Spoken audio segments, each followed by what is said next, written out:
Hello friends, कैसे हैं आप सभी। तो यहाँ पर देखिए फ्रेंड्स, अभी इवनिंग का टाइम हो रहा है और मैं यहाँ पर ना ये साफ़ कर रही थी। यहाँ पर मैं कुछ और काम कर रही थी, लेकिन ये मैंने देख रही थी बहुत काफ़ी दिनों से, मतलब 2-4 दिनों से, कि बहुत ज़्यादा यहाँ पे गंदा लग रहा है।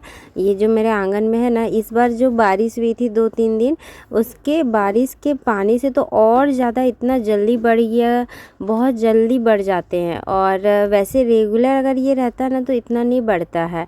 तो मैं अभी साफ़ की थी घास वगैरह, लेकिन बरसात का पानी जैसे ही लगा बहुत बड़े बड़े हो गए थे।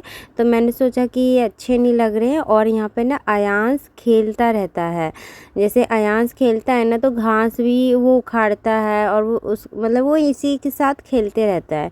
तो मैंने कहा कि साफ़ कर देती हूँ, घर में छोटा बच्चा है और फिर वो भी खेलता है यहीं पर और अच्छा भी नहीं लग रहा है इसी वजह से। तो शाम का टाइम था और ये देखिए अभी अभी मेरे हस्बैंड आए हैं और ना धीरे धीरे सूरज ढल ही गया था। तो क्या हुआ था ना कि जब मैं शाम को ये कर रही थी ना तो मेरे पैरों में बहुत ज़्यादा मच्छर काटने लगे थे, क्योंकि इस टाइम ना मच्छर सब घर में ही घुसते हैं। जो भी मच्छर रहते हैं दिन भर बाहर रहते हैं फूल पत्ती में। और जैसे ही शाम होता है, सूरज ढलने का समय होता है ना, वैसे ही मच्छर सारे ना अंदर घर की तरफ जाते हैं। तो यहाँ पर मेरे पैरों में बहुत ज़्यादा मच्छर काटने लगे थे। फिर मैंने ये सारे काम छोड़ छाड़ दिए थे, जितना मेरे से बन पाया उतना मैं उखाड़ी यहाँ पर। और पता है फ्रेंड्स, ईंटों के ऊपर से भी इतने ज़्यादा मजबूत घास उखाड़ना बहुत मुश्किल हो गया था मेरे लिए। तो शाम को मेरे से जितना हुआ मैं छोड़ दी। और अभी देखिए मॉर्निंग का टाइम हो रहा है और सुबह का टाइम है। तो मैं वही, अभी बिल्कुल अच्छा मौसम था, सुबह का तो वातावरण ही बहुत अच्छा रहता है।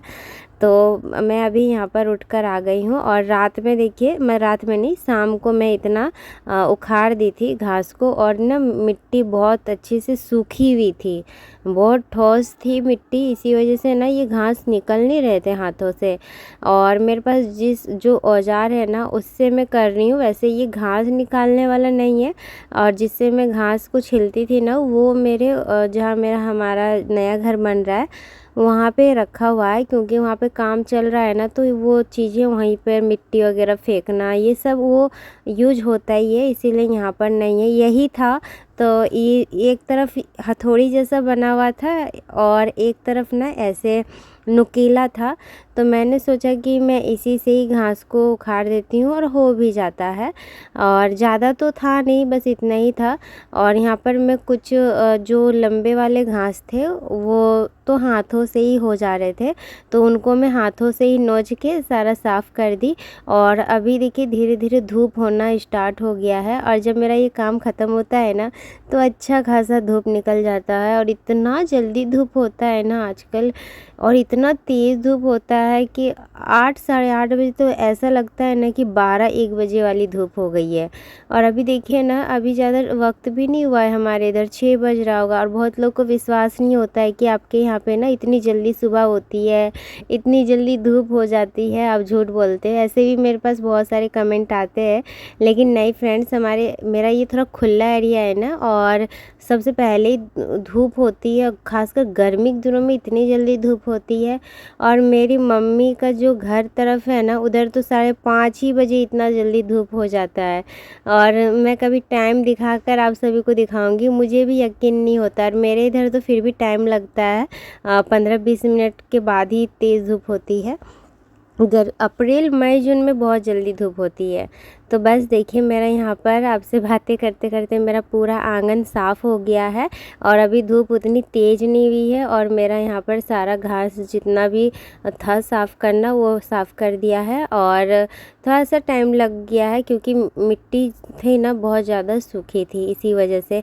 गीली रहती ना तो हाथों से मैं उखाड़ लेती। और ये देखिए फ्रेंड्स, मैं यहाँ पर झाड़ू लगा देती हूँ। और घर में तो मैं पहले ही झाड़ू लगाकर यहाँ पर साफ़ करने के लिए आई थी।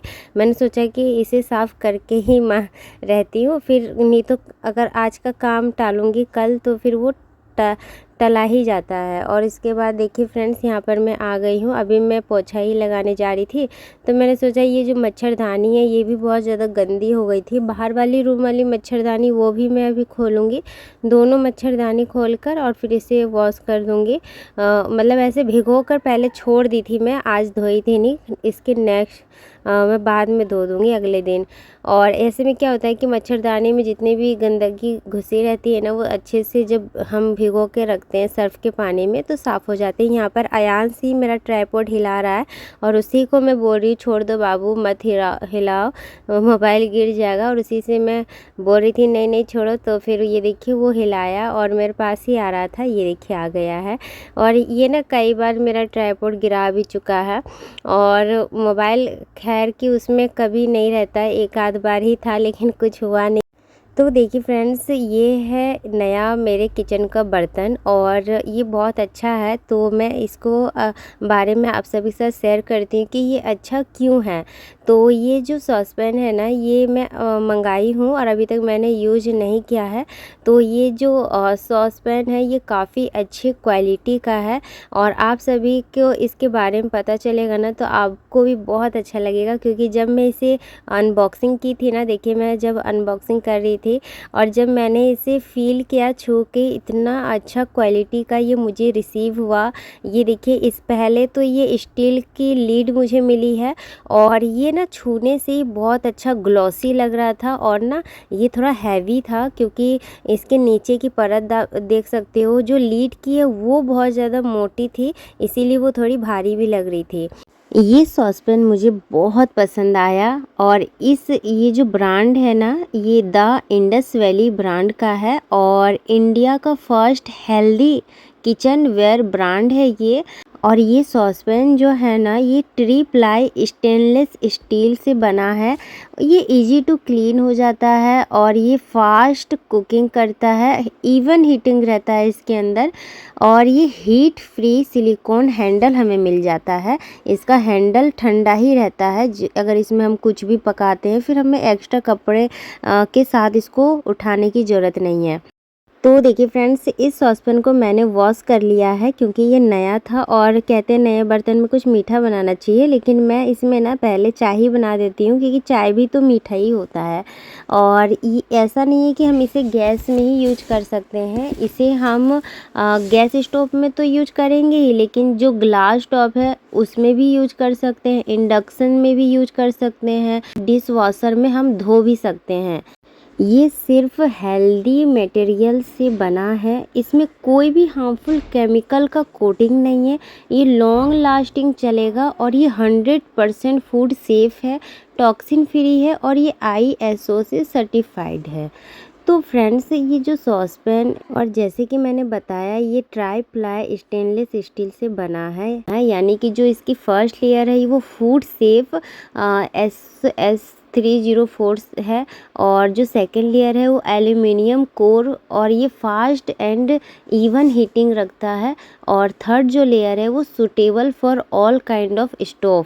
तो फ्रेंड्स, बहुत के कमेंट भी आएंगे कि दी आपने ये सॉसपैन कहाँ से लिया। तो ये मैंने theindusvalley.com से लिया है। अगर आप भी इंटरेस्टेड हो तो ले सकती हो, इसका डिस्क्रिप्शन बॉक्स में मैं लिंक छोड़ दूँगी और उसमें एक कूपन कोड भी रहेगा, अगर आप उसका इस्तेमाल करोगे तो आपको कुछ डिस्काउंट भी मिलेगा। उसके बाद देखिए फ्रेंड्स, मैं यहाँ पर आ गई थी और ये है मेरे नए घर का ये मैं उस दिन आई थी जिस दिन हमारा मतलब वहाँ पे ना ढलाई का काम होना शुरू होगा, लेकिन उससे पहले बहुत सारी तैयारियां चलती है। तो यहाँ पर आप सब देख सकते हो, ये पूरा जो है ना, अब जैसे छत की ढलाई होगी तो वही मैं आई थी, मेरे हस्बैंड भी आए थे देखने के लिए कि हमारा जो मतलब कि जैसे बालकनी होता है ना छत के ऊपर, तो बालकनी हम लोग को कितना ज़्यादा रखना है उसके हिसाब से तो वो हो गया था सारी चीज़ें। लेकिन एक मेरे हस्बैंड ना यहीं पर ही रहते हैं, जब से ये काम स्टार्ट हुआ है तब से वो यहीं पर रह के देखभाल करते हैं। तो जैसे कि मेरा घर बन रहा है और सबका सपना होता है घर बनना, तो मैं भी बीच बीच में ना कभी कभी बोलती हूँ कि मुझे भी ले चलिए, मुझे भी देखना है, क्योंकि मुझे बहुत देखने का मन करता है कि कैसा मेरा घर बन रहा है, किस हिसाब मतलब कि बनते हुए देखना वो अलग बात है, और किसी का खासकर अपना घर बनते हुए देखना, तो आप समझ सकते हो मेरी फीलिंग। तो मैं यहाँ पर आई थी और इसके ऊपर जब मैंने फर्स्ट टाइम वैसे वहाँ पे जो हमारा बना हुआ है ना सीढ़ी के ऊपर, वहाँ से ये चढ़ने का ऐसे लकड़ी बना हुआ है, लकड़ी का सीढ़ी, वहीं से सब लोग मज़दूर वगैरह चढ़ते हैं। और यहाँ पर देखिए अभी ये जो है ना छड़ वगैरह बांधने का काम चल रहा था। और जो आगे की बालकनी है वो भी मैं देखी, और यहाँ पे मतलब पूरा ना छत जैसा ही फील हो रहा था, बहुत ऊंचाई पे बन गया था। तो वहाँ से नीचे देखने पर मतलब एक जैसे छत अभी ढलाई तो नहीं हुई है छत की, लेकिन वैसा ही हो गया था। और अभी इसमें बहुत सारा काम मतलब 1-2 दिन का ऐसे काम अभी था, बाकी सारा काम अभी लगभग हो गया था। और वैसे ना स्क्रीन पर मैं जब देख रही हूँ मोबाइल पे तो बहुत छोटा लग रहा है, लेकिन जब मैं सामने से वहाँ देखी थी ना बहुत बड़ा लग रहा था और बहुत अच्छा लग रहा था। और जिसका घर बनता है ना उसके अंदर के जो खुशी होती है वो तो बहुत बड़ी होती है, उसको शायद मैं बोल के ऐसे बता नहीं पाऊँगी। और यहाँ पर देखिए ये जो सीढ़ी है ना ये भी अभी होगा, तो साथ साथ में ही होगा, ये छत और सीढ़ी दोनों एक ही साथ होगा। जो आधा सीढ़ी बाकी था वो, और जो ये बालकनी था वो मैं देख रही थी कि सीढ़ी के बाद फिर हम लोग का उधर 4 फीट या ऐसे 3.5 फीट का बालकनी रहेगा। ये आप देख रहे हो ना, ये जो छड़ निकला हुआ है सरिया लोहे का, इसी में फिर बालकनी निकलेगा, वही मैं देख रही थी यहाँ पर। और फिर मैं बातें भी कर रही थी अपने हस्बैंड जी से, और आप सभी के साथ शेयर करने के लिए ये मैं वीडियो क्लिप बना रही थी, क्योंकि आप लोग को बहुत ज़्यादा इंतज़ार है मेरा नया घर बनते हुए देखना। और आपके कमेंट भी आते हैं कि दी आपका घर कितना बन गया है, दिखाइए। जब भी मैं जाती हूँ ना तब मैं छोटी छोटी क्लिप बना लेती हूँ। तो यहीं तक थी आज की मेरी वीडियो।